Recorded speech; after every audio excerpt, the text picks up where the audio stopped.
बाण, या बाणाचं आणि धनुष्याचं कोणालाही निवारण होत नाही.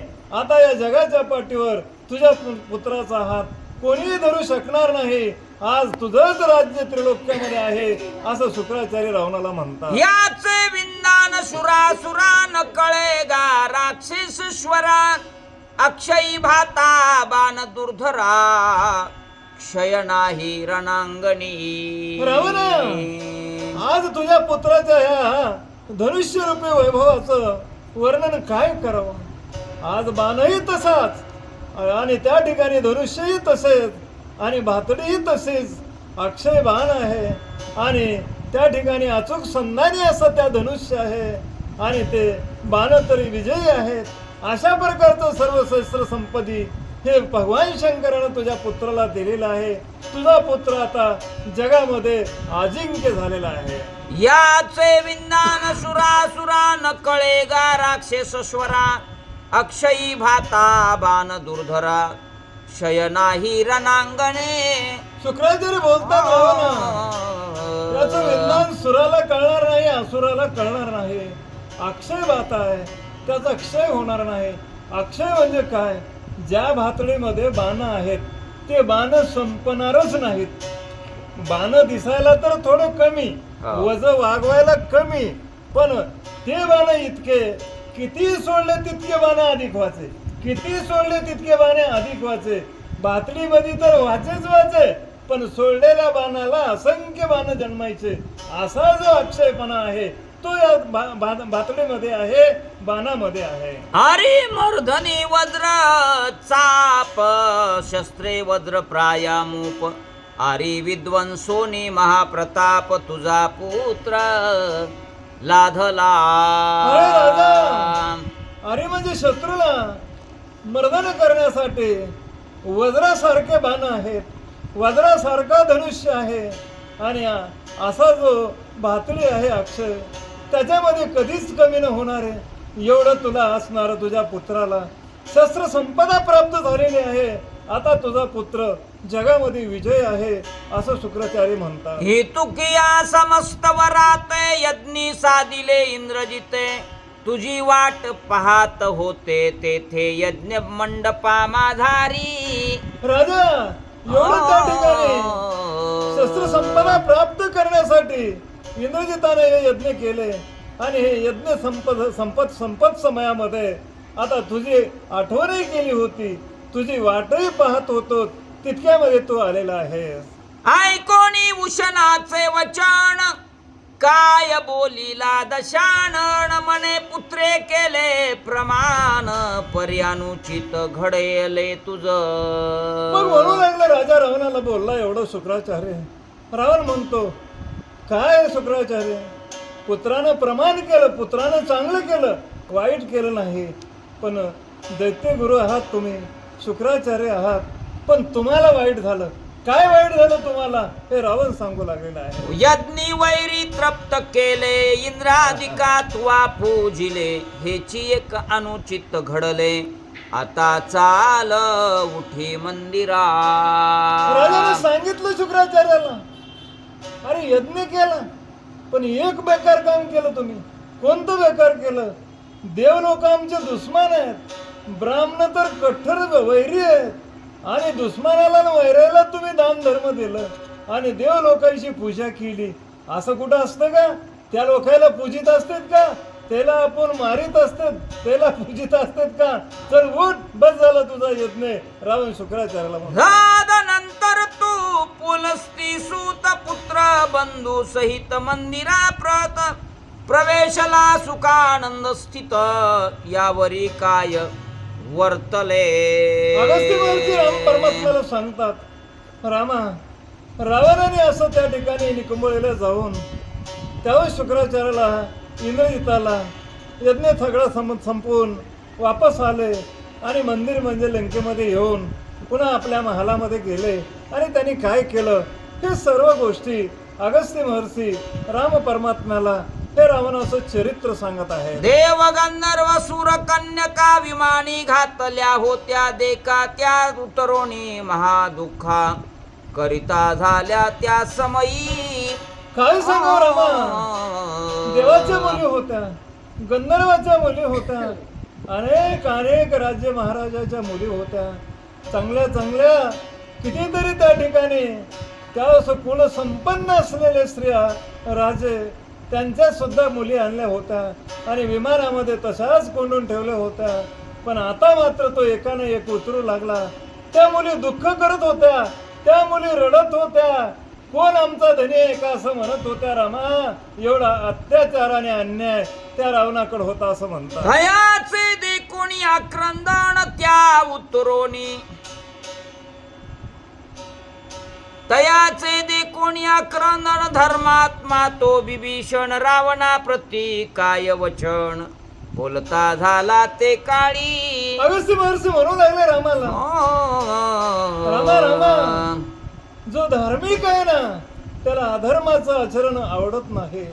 कारण का, बिभीषणाने बघितलं त्या मुली आक्रंदन करत होत्या, रडत होत्या. बिभीषण धर्मात्मा आला.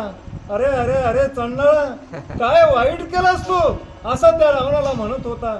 तर त्या बिभीषणाला काय तो म्हणतो, अग्रजा हे कर्माचरण येणे कुळाशी निसंतान, येणे पूर्वजा होय पतन वंशादूषण हेची बिभीषण म्हणू लागला, काय सांगावं, साधू संत कोणाचीही भीड धरीत नाहीत.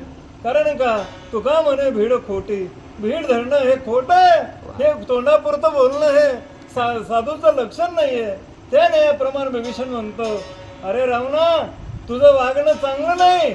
या अशा वागण्यामुळं सगळी अवलाद बर्बाद होणार आहे, वंशाचं खंडन होणार आहे.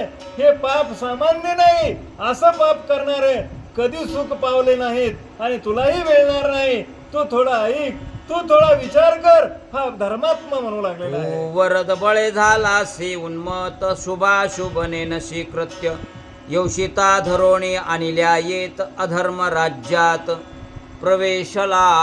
अरे अरे रावणा, तुला वरदान देवाधिकाने दिलेलं आहे.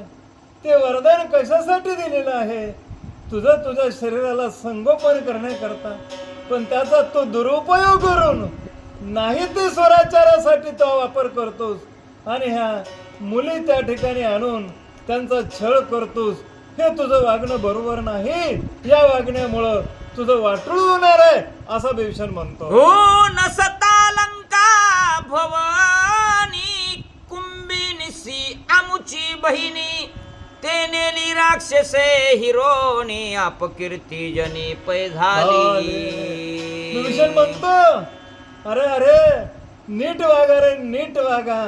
कारण का, भल्याचे कारण सांगावे सोहित. अरे सोहित सांगावं, पण सोहित ऐकत नाहीत. क्रोधी अविश्वासी त्याची बोध कैसा, व्यर्था पुली वाचा शिनू नये म्हणले तरी पण भला सांगितल्याशिवाय राहत नाही. रावणा, तू लोकांच्या बाया, लोकांच्या मुली कितीतरी विमानामध्ये टाकून आणलास. पण ती तुझी माझी बहीण जी होती ना, ती बहीण कुंभिनिशी नावाची एकाही त्या ठिकाणी राक्षसाना दैत्याने नेली रे. तुझी एक नेली पळवून तरी लाखाची इज्जत गेली. तू लाख आणल्या तरी त्या ठिकाणी इज्जत गेली.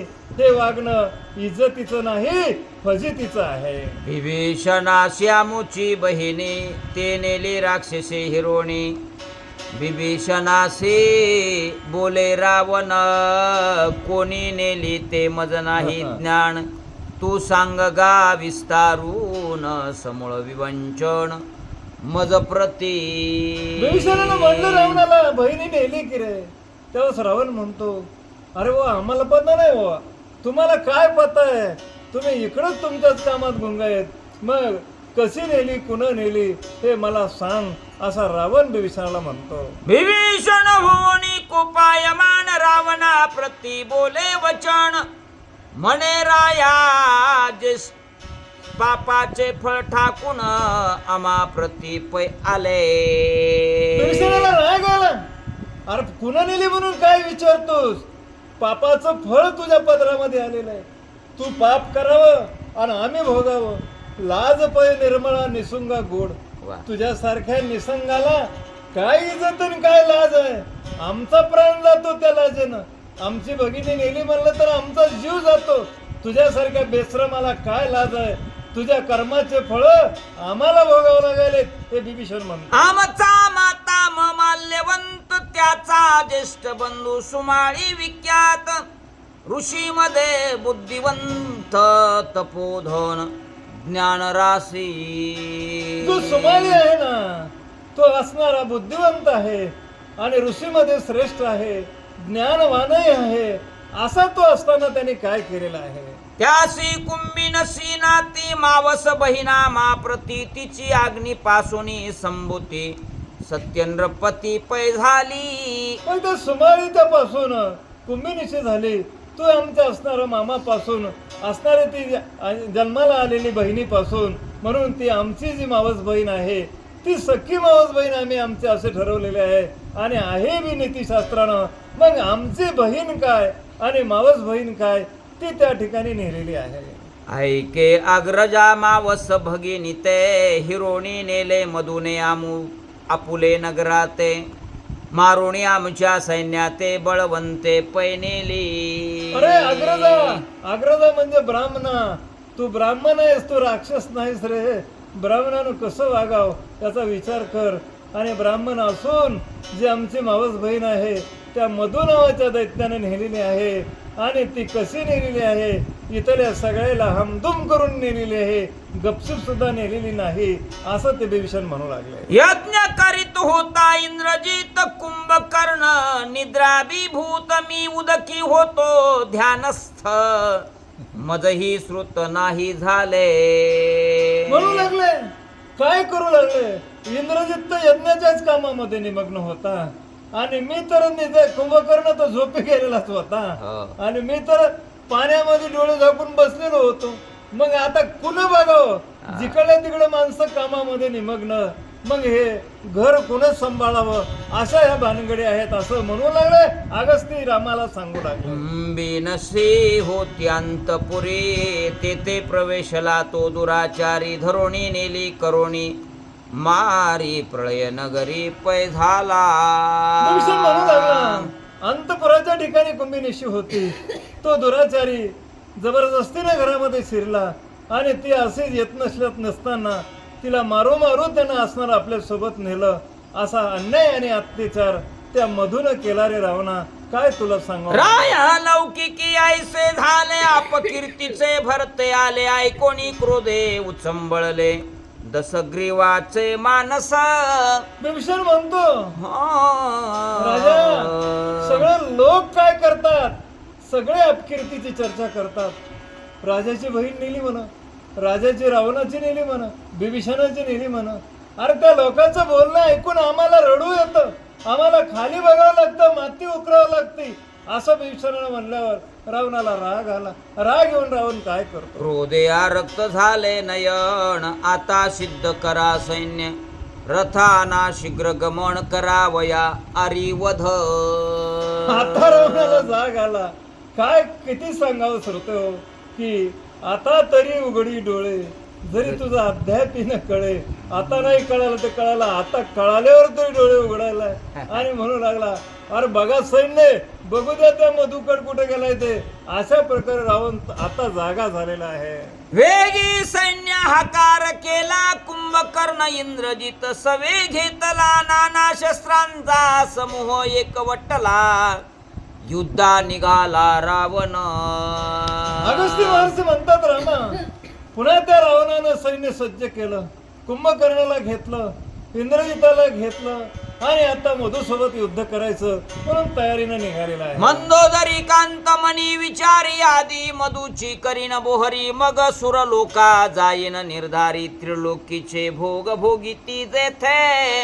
रावण विचार करतो मंदोदरीचा कांत आहे. काय विचार करतो? पहिलं मधुला मारणार आहे आणि पहिलं मधुला मारतो आणि पुन्हा स्वर्गाच्या ठिकाणी जातो जिथं दिव्य भोग आहेत, जिथं आनंद आहे, विषयिक आनंद आहे.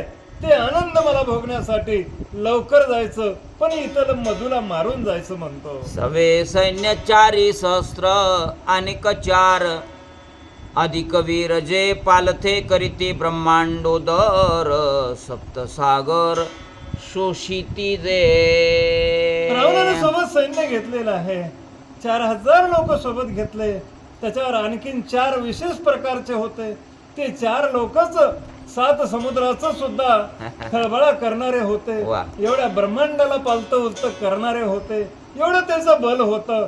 असे सोबत घेतल्याने अष्ट लोकांची बांधिती मोळी स्वर्गाच्या उलथिती डिखळी सुरासुर दे कोणी कापती चळी ऐसे आतुरबळी राक्षस. हे जे रावणाचे राक्षस होते 8 लोक म्हणजे 8 दिक्पाळ आहेत या पृथ्वीच्या कोण्या कोण्यावर. त्यांना सुद्धा हे एकदाच मोळी बांधणारे होते. आणि सुरा असुर सुद्धा त्या ठिकाणी गमेंड जिरविणारे होते. कुणालाही न ऐकणारे या ब्रह्मांडाच्या ठिकाणी त्यांना कोणीही समोर न येणारे एवढे वीर लोक घेऊन निघाला. जयांचे शस्त्राचे सामर्थ्य रणी देव दानव चळचळा कापत पाताळादी लोक भयभीत रणरंगी भिडता हो. ज्या राक्षसाजवळ शस्त्र होते त्या राक्षसांच्या शस्त्राचं सामर्थ्य एवढं होतं.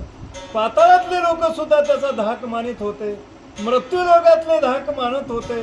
स्वर्गातलं धाक मानित होते. रावणाला त्रिलोक्यातले लोक भीत होते. एवढा बलाढ्य रावणाने त्याचं सैन्य होतं. ऐसे राक्षस निघाले भारी त्या पुढे शक्रजी तरण केसरी पृष्ठभागी कुंभकर्ण दीर्घ शरीरी मध्ये रावण शोभत. असं सैन्य निघालं. समोरच्या भागाला इंद्रजित आहे आणि त्याच्या पुढे असणारा तो कुंभकर्ण आहे. रावण पाठीमागे रथावर बसून असा डोलू लागलेला आहे. कितीतरी रावणाचा वैभव आहे. राजा चाले ते तो वैभव सांगाते. त्याचं राजत्व असल्यामुळं त्याचं वैभव त्याच्या ठिकाणी किती विशेष रीतीचं होतं. तरी पण त्या रावणाला वागवता आलं नाही. ते अगस्त्य महर्षीला म्हणायचं लंके ठेविला बिभीषण जो का धर्म परायण करावया त्रिकुटाचे रक्षण प्रजा पाळून निमित्ते हो. मग काय केलं रावणानं? कुंभकर्णाला सोबत घेतलं. इंद्रजिताला घेतलं. आता इकडं लंका सांभाळावं कुण? म्हणले हे साधू माणूस आहे म्हणले धर्मनीतीनं. ह्याला लंकेमध्ये राहू द्या. आणि त्रिकुटाचं रक्षण करण्यासाठी कुणी आपल्या नगरावर हल्ला करील त्याच्यासाठी बिभीषणाला ठेवलेला आहे. उरले सैन्यसी दशानन मधुप्रत पुराप्रती करी गमन एक महाखरी वळंघोण एक चढला उंटावरी. उरलेलं सैन्य होतं रावणानं घेतलं आणि